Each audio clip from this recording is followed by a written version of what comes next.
Here we have a modern fairy tale known as the case study of emergency room procedure and risk management by hospital staff members in the urban facility. 1. Subject 525, a Caucasian female in her early to mid-20s, entered an emergency room facility at around 11 p.m., presenting symptoms of an acute psychotic episode. Paranoia, heightened sensitivity to physical contact, and high-volume vocal emanations were noted at triage by the medical staff. The subject complained of the hearing of voices, specifically a chorus of amphibians who were entreating the subject to "pretty please guard the product from the evil frog prince." The staff reported that the subject's bizarre behavior was augmented by an unusually sartorial style, commenting that she was an ethereal young woman wearing a Renaissance-type dress with huge knots in her long, otherwise flowing hair. She was accompanied by a strange odor, tentatively identified as cat urine. During the intake interview, the subject volunteered the information that she had nasally inhaled crystal, estimating that she had nasally inhaled, snorted, between 50 and 250 milligrams of crystal in the 24 hours prior to hospital admission. Crystal, it was determined, is a slang term for methamphetamine, central nervous system stimulant similar to prescription amphetamines such as Benzedrine. Methamphetamine is a street drug of abuse, has become popular in recent years due to its easy manufacture possibilities. It is sometimes referred to by the terms crystal, speed, zoom, and go fast. In a brief moment of lucidity, subject 525 theorized that her psychotic state might be due to the large quantity of methamphetamine she had snorted, and the staff agreed to put her in a nice, quiet, white room for a period of observation. The head resident thought it advisable to administer antipsychotic medication, but the subject, who by all accounts exhibited an uncanny amount of personal charm, prevailed upon the staff to give her a can of beer instead. 2. After approximately 60 minutes of observation, a member of the nursing staff noted that the subject had begun to complain that a beslimed prince was causing certain problems for her, namely using copper fittings and not ventilating right. This prince was, as the nurse understood it, acting all mean and horrible, concerning the manufacture of methamphetamine, which the subject had cheerfully volunteered as her occupation during the intake interview. The nurse, who was formerly employed in a federal prison and had considerable experience treating denizens of the demimonde, theorized that the prince might be a moniker used by the subject's old man. This was particularly likely, the nurse indicated, since the manufacture of methamphetamine is the customary province of gangs of motorcycle bike riders, who often used colorful nicknames as a way of asserting their outsider status in society. The nurse further asserted that this would explain why the subject had offered at intake only the name Princess, would indicate no surname. By then the hour had grown rather late. As the emergency room was quiet, much of the staff gathered around the subject, Princess, who began to tell a lively tale of capture and imprisonment by a handsome but wicked prince, who was in fact an evil enchanter. The tradition of shape-shifting sorcerers is a familiar one in old German folk tales, though these tales have been widely regarded as fanciful narratives concocted to intimidate and control unruly juveniles, 12 and under, in diverse cultural contexts and are rarely considered historical evidence. Nevertheless, the princess claimed that the prince had captured her from an orphanage near Eloy, Arizona, where she had spent her days climbing trees in pursuit of nuts. Chasing butterflies, according to the subject, was another activity that she enjoyed in her youth. But that all changed when a handsome young man approached the girl and offered her a pony made of candy. The pony was beautiful and delicious, and though the princess wished to save it forever, she found she devoured it anyway. With every bite, the pony grew smaller. With every bite, the handsome young man became more fearsome and wicked-looking. The staff gathered close, listening with great interest. The princess went on to indicate that the prince sorcerer had bewitched her with the candy horse, had since imprisoned her in a prefabricated home near a foul-smelling landfill, where she was kept locked up in a tin can with carpet taped over the windows. There the prince had prevailed upon her to undertake the smelly and dangerous manufacture of methamphetamine by means of his sorcerer's power. All day long, the princess said, she was forced to boil down Mexican ethidrine in a triple-neck flask, bubble hydrogen through a stainless steel tank, or titrate ethyl ether out of locked defrosting fluid, dressed only in filthy rags, while the prince rode his shiny hog through tall pines in the mountains to the north of town. or the princess would relax and kick back. The prince would relax and kick back with a can of brew, while the princess slaved over a hot chemistry set. The only positive aspect of the experience, the princess noted, was that she cooked the best damn product in Arizona, a substance that was uncommonly potent and white, she said, with a real clean buzz. The princess explained in a sweetly charming voice that these endeavors were dangerous, particularly under the conditions imposed by the prince, who habitually smoked marijuana cigarettes in the vicinity of fumes. She had survived because she was protected by a special angel, one with gills, who could exist underwater or possibly inside a solution. She referred to this angel as Gilbert, and noted that Gilbert appeared to her when she imbibed heavily of the product. The manifestation of angels, seraphim, and Elvis Presley is common during episodes of psychosis, and much of the staff believed that the princess was describing an aspect of methamphetamine-induced hallucination. Others on staff found themselves strangely moved by the princess's story of forced enslavement and the high-risk game of organic chemistry, wondered if there might be some sort of truth to it. The head resident in particular took an interest in the subject's case, indicating to researchers that he was bored that night as usual, that he found the princess interesting. The resident further indicated that his prodigious academic success was based on his above-average intelligence, which was also a curse because it led him to a feeling of boredom and intolerance with all the idiots around him, which he made clear. Also applies to the researchers gathering data on this case. Researchers in turn described the resident as rather vain and haughty, or arrogant. The most theorized that these traits covered up insecurity about his youth, combined with a doomed romanticism undercut by a persistent tendency toward bitterness.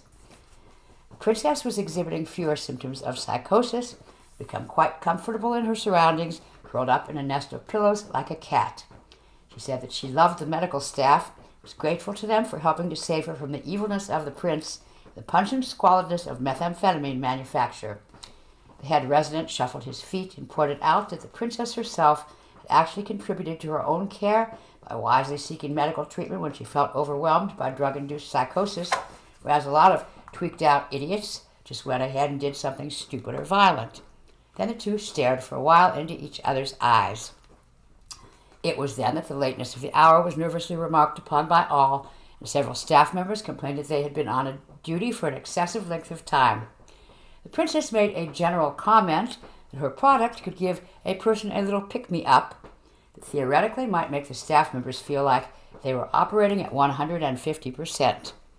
The staff was curious about the efficacy of the princess's homemade methamphetamine, though their enthusiasm abated somewhat after a phlebotomist, a pretty plump girl who never wore any makeup and never smiled or said hello to nobody beneath her, according to an environmental control officer, recited aloud in a high and quavering voice a list of the possible effects of nasally inhaling methamphetamine, including nervousness, sweating, teeth gnashing, irritability, incessant talking, sleeplessness, and the obsessive assembling and disassembling of machinery.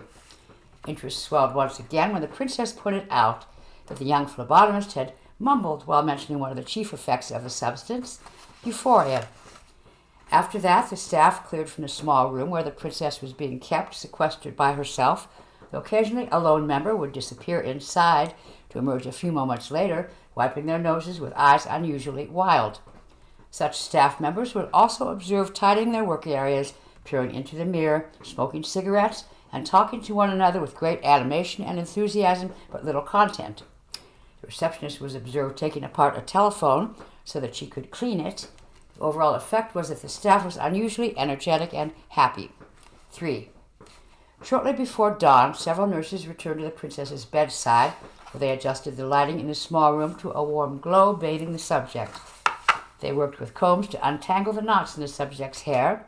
The head resident had entered the room as well, kept his boyish face, so incongruous beneath his balding head, hunched toward his chest while he made notes in the subject's chart. It was then that the subject began to speak softly about a set of ponies she had made out of old tires. The princess explained how she had freed the ponies from the rubber with a cutting implement, and that a herd of such ponies hung from ropes in the trees around her prefabricated housing unit, where they blew fast, back and forth in the breeze, bumping against one another with hollow thuds. They possessed the spirit of running things, she explained, though they had no legs to speak of. She could look at them and feel the feeling of something wild and running away. The subject further explained that nasally inhaling or skin popping of methamphetamine gave her relief from a feeling that nothing important would ever happen to her, and replaced it with the sensation that she was like the ponies fashioned from discarded tires, something wild and running away. She indicated that these feelings of flight account for the only times she ever truly felt like a princess. 4. The notes in the subject's chart at this point became tiny and very, very neat, according to researchers. The notes themselves indicate that the subject was an exceptionally attractive woman, and that the medical staff found her enchanting. She was like them, but different, more perfect, yet at the same time more glassine and fragile. The chart noted that the subject had become sleepy, perhaps due to the fatigue that often follows the ingestion of methamphetamine. It was indicated that some members of the staff wished to allow her to sleep, while others had an urgent need to pester her, to poke her in the leg with a stick over and over to keep her awake. Verbal accounts indicate that not all the members of the night staff were equally smitten with the subject. Several members demurred, in particular the phlebotomist, who commented that the subject was a disgusting drug addict who was manipulative. She added that she hated men who fall for these poor lost creatures, even though such creatures were in the process of getting exactly what they signed up for. The phlebotomist indicated it was futile to try to help the subject, save medically, because the subject had freely chosen her own seedy destiny, despite her weird story of kidnapping, adding that not everybody who suffers has a burning need to dramatize it with scarves and eyeliners. 5. Videotapes from the security camera in the waiting area provide a clear visual record of the intrusion that occurred at approximately 4:12 a.m. The tapes show a clean, tiled area violently rent by the shiny chrome form of a very large motorcycle, or hog, piloted by the prince, who gained ingress by method of riding through the glass doors, where he continued to gun his motorcycle in circles through a reception area furnished with chairs which became smashed. The prince was reported to be a large, muscular male of indeterminate race, sporting a pair of sideburns as big as teacups. He was reportedly clad in enough black leather to denude several cows, though naturally it has not been determined how many cows it would have needed to provide the amount of leather the prince was wearing. Much of the hospital staff on duty also reported that the intruder had a tail, slimy and black, sort of like the tail of a tadpole. Careful scrutiny of security videotapes does reveal the presence of a whip-like appendage dangling from the back of the prince's hog, though the possibility that this might in fact be a literal tail has been discounted by researchers who have chalked up this and several other aspects of the medical staff's report to group suggestibility. For example, the hospital staff also reported that the prince had eyes that glowed red like coals and that lizards and snakes slithered from his boots. It was reported that the prince then parked his hog and proceeded past the reception area, stalking the Warren-like halls of the emergency treatment facility in his heavy boots, scuffing the floor, screaming that someone had taken his woman, and wondering aloud in a yelling tone where he could find his kitten. At this, the princess and the hospital staff fled to a supply closet where they cowered, leaving the issue of how to properly control the prince open for resolution. It was agreed that the police, as well as the hospital security guards, should be alerted. It was lamented, however, that there was no available phone in the supply closet. Such action would require someone to dash out in the hallway where the prince was raging and overturning carts and smashing his hammer-like hands into walls while eating candy reserved for children who were unfortunate enough to wind up in the emergency room. The princess, whose melodic voice was muffled due to the press of bodies in the supply closet, pointed out that the prince possessed special evil magic powers, and anyone who challenged him must be good in heart and clever both, and carry with him or her a small silver bell which the princess kept on a chain around her neck. As the destructive noises of the prince's rampage became louder, the head resident indicated that he felt he should be the one to make an effort to save himself, the staff, and the once psychotic but now quite sweet princess. The staff was surprised to hear this. They had never noticed any behavior related to bravery or even simple kindness on the part of the head resident. They continued to be surprised when they heard him say in a quavering voice, though it was true he might not be good-hearted, he certainly was clever enough, so why not give it a go? Everyone in the closet gave him a quiet but heartfelt round of applause. The princess begged him to be careful, hung the bell around his neck with a trembling hand. She bestowed upon him a soft kiss as he slipped out the door. The rescue of women by handsome, effeminate men is a staple of old folk tales, engineered to reconcile a young woman's inclination toward feckless independence with the prevailing custom of marriage by casting the potential husband as really nice and sort of harmless, at the very least, a whole lot better than the alternative of living with her fucked-up family. Despite the tradition of the effeminate male triumphing over the more sexual animal challenger, it seemed uncertain to all present that the head resident could defeat the prince using the tools at his disposal, a stethoscope, some pens, and a pager. It's difficult to determine, though, what kind of damage the resident may have been capable of inflicting with these devices, since according to his own account, when confronted with a fierce and gruesome prince, who smelled like burning rubber and had white stuff hanging off his beard, he froze, then mutely raised a traitorous hand to point to the supply closet where the princess and the rest of the staff were hiding. The prince wrenched open the door with a huge paw, and out popped the princess. According to the staff, the princess screamed with a high-pitched yelp when the prince grabbed her, smearing her lovely Renaissance-style dress with grease. The records note that the prince and princess together presented quite an odd picture, one that brought to mind a nightmare creature clawing a plate of petit fours. The princess is reported to have said, "It's okay," and "No, but I want to go with him, really," in a tone of tense brightness. The staff plainly did not believe her and theorized that she was simply trying to appease her oppressor in order to minimize the likelihood of domestic violence. Before the staff was able to contact the authorities, the prince settled himself astride his hog and pulled the princess up behind him. The prince and princess roared out of the building, vanished into the night in a cloud of exhaust. Conclusion. After the prince and princess had departed, the staff grumbled that the head resident had behaved most cowardly and complained that the princess had been sacrificed to be whisked off to a prefabricated house where everything is always fast and tinged with madness, or else dark and sad and falling asleep. Much of the staff argued that something should have been done to help the girl, though some felt it was the curse of the fallen princess to be always at the mercy of one prince type or another, that her best chance was to save herself, which seemed unlikely.